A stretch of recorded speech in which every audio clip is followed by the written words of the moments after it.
say a couple of things. One is deepest sympathy to those people who lost friends, relatives, and so forth in the Florida building collapse. The condos, right as I'm told, by the water, just collapsed, fell down. Very unusual.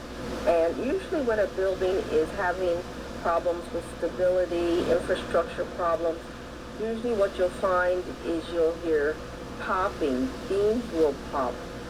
There will be other signs before the building collapses that something major is wrong with the building. So it's very surprising that all of these people were living there and they didn't have any inkling that the building had major structural problems and that the building was not stable. Especially at nighttime, when things are quiet, you can hear the building falling on its own weight or twisting and turning or whatever. But if this building fell straight down, that would be something very unusual. And in the towers, when the buildings came straight down, that was called dustification. The concrete just turned to dust, and of course the building collapsed. What that would mean as far as it relates to Florida, who knows? But we are, I think, in the United States using inferior concrete, and a lot of the construction workers are involved in the drug trade, especially in Florida. So I think if you would probably also investigate who worked on that building, you might find that there is some connection with drugs, selling, taking, whatever, or some other type of payoffs that might have been done, which could save expense of building the apartment or condominiums, and thus led to inferior construction for the whole building. So very sorry, and I hope that more people are found alive, but of course every day things get dimmer, but our sympathy goes out to you. The next thing I want to talk about is during COVID, a lot of inmates were allowed out of prison because prison conditions were so bad. And with the crowding, it was expected COVID was going to spread rapidly, was going to be a major health crisis, not only for the inmates, but for the staff that have to work there in close quarters. So a lot of people were allowed out of prison and have been living in that way as up to this date. Now they want the prisoners to report back so that they can go back to prison. And I think this does involve some sort of evaluation. First of all, why were these people chosen to get out of prison in the first place? I assume they are very low-level offenders, and some people might be of no danger to society, but of course are just doing a sentence because of their punishment. Sort of like someone who kills a family member because they were in a long-term family fight. That person probably is no real danger to the whole community, but to his family, he was a problem and did commit a murder. So evaluating who in the world is out on these leaves from the prison, do they need to return, and what are their ages? I think age is a very important part of this. If people are over 70 and have a major health problem, I think you could probably find alternative housing rather than putting them back in the prison, something that would be lower cost and require less monitoring. With all of the surveillance equipment that we have, it would be very possible to have them in some sort of multi-level building where they could live on their own, they could be monitored in their buildings and outside their buildings. They could have times when they could leave the building, and of course no visitors, and be checked for possible weapons, the same as they do in jail. You know, if you have a visitor come and see you in jail, everybody gets patted down. The visitor gets patted down in some ways, and they go through an x-ray system. And the inmate also gets patted down before and after the visit to make sure they're not sending things out from the prison, or they're not bringing things into the prison after the visit. So you could do that same sort of thing in a much easier, more frugal way, on an alternative housing method for people who really don't warrant all of the strict monitoring and so forth of the prison. And they could have a cafeteria there too if they didn't want people to cook. They could also have a cafeteria at one level of the building where all of the inmates would be eating, and but make it much safer. You wouldn't need to have metal forks and so forth. It would be a low-level eating experience. And I think that would be a very good way to go to see whether or not these people warrant staying out of prison, to see whether or not we could use this in the future as a way of housing some people, especially elderly inmates. And I think it could really work. You would have a no visitors policy, so people could not come in. You wouldn't want anyone coming in and then being held hostage inside the building. So no visitors in, and you could regulate what your policy would be about people going out of the building. And you could put even a fence around the building if you wanted to, where people could go out, sit around, enjoy the sun, but they would be more in a community fenced in rather than in a prison with all that entails.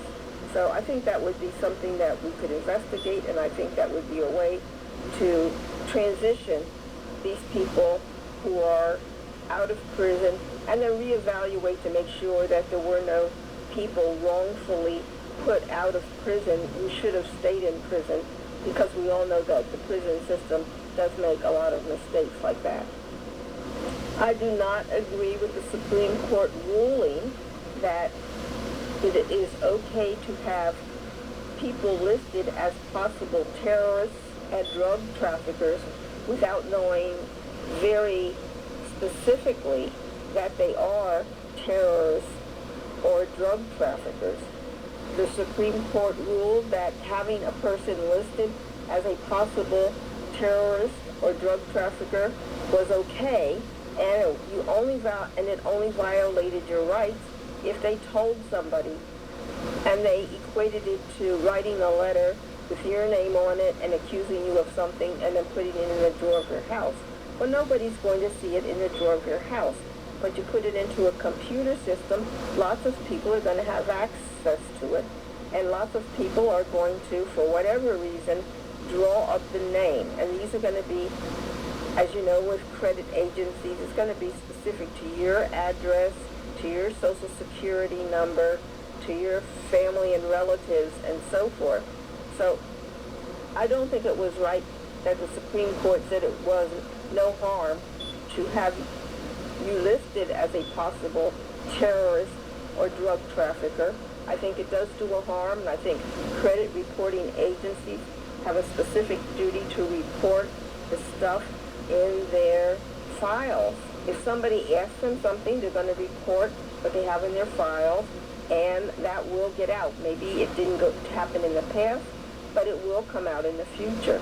So I think that if you have not had that as your history, if that is something that is wrongly in your file, you should be able to have it totally removed, and you should have a letter sent to anybody that was given that information in error. If you look on Facebook, you'll be surprised at how many people have the same name. And you can't put every Joe Smith as a drug trafficker or terrorist just because one Joe Smith has that history. So I think that credit reporting agencies have a higher duty, and I think it does hurt individuals who are wrongly named. Lastly, I want to congratulate the government for suing those trucks who tried to run the Biden bus off the road. The Biden-Harris bus was going down to Texas for a rally. And as they went down there, they were met with a lot of truckers on the road who tried to run the bus off the road.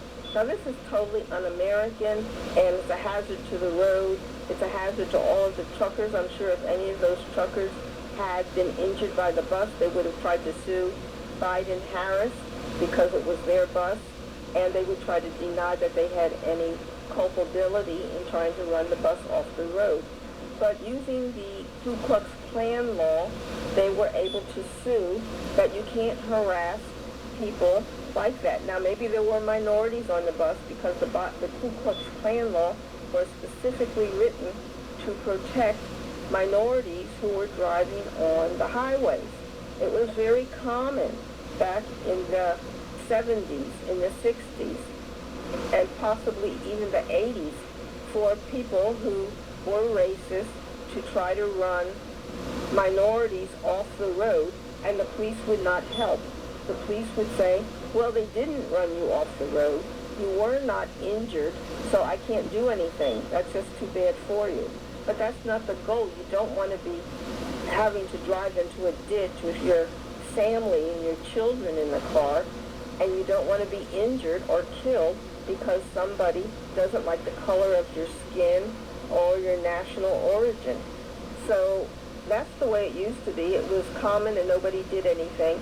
So if it was done in the 80s, 70s, and 60s, you can imagine that years before that it was even worse, and driving on the roads were just a hazard because any crazy person that drove up past you and decided they wanted to take revenge or just show their hatred towards your existence, they had the ability to do that, and the police would not interfere. Well, when the Biden-Harris bus reported what the truckers had done, the police did the exact same thing. Now, this is back, now we're talking about, 2020. Still happening, and the police said no, they couldn't do anything because no one on the bus was injured. This is terrible, and we cannot tolerate that in our kind of society. We know that for us, rallies, meetings by politicians, whether you like them or not, are going to occur, and you can't try to kill the people coming to the rally and who are holding the rally just because you are against their politics. And I hope that goes through, and I hope they are all convicted. When this happened, Trump tweeted that he loved Texas because he had heard of what the truckers had done in trying to run the bus off the road. And he called the drivers patriots who did nothing wrong. Well, Trump needs to be convicted for this. This is the exact same thing that BinLaden did. He inspired people to do acts of hatred against Americans. One of those acts was the Twin Towers, driving planes into the Twin Towers, killing all of those people, people jumping from the buildings, people falling from the buildings, people burning alive, people suffocating from smoke and heat. Just horrible. And that was instigated by wild talk from Osama bin Laden.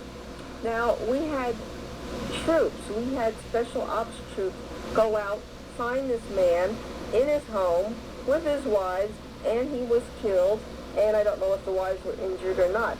But, it was major thing.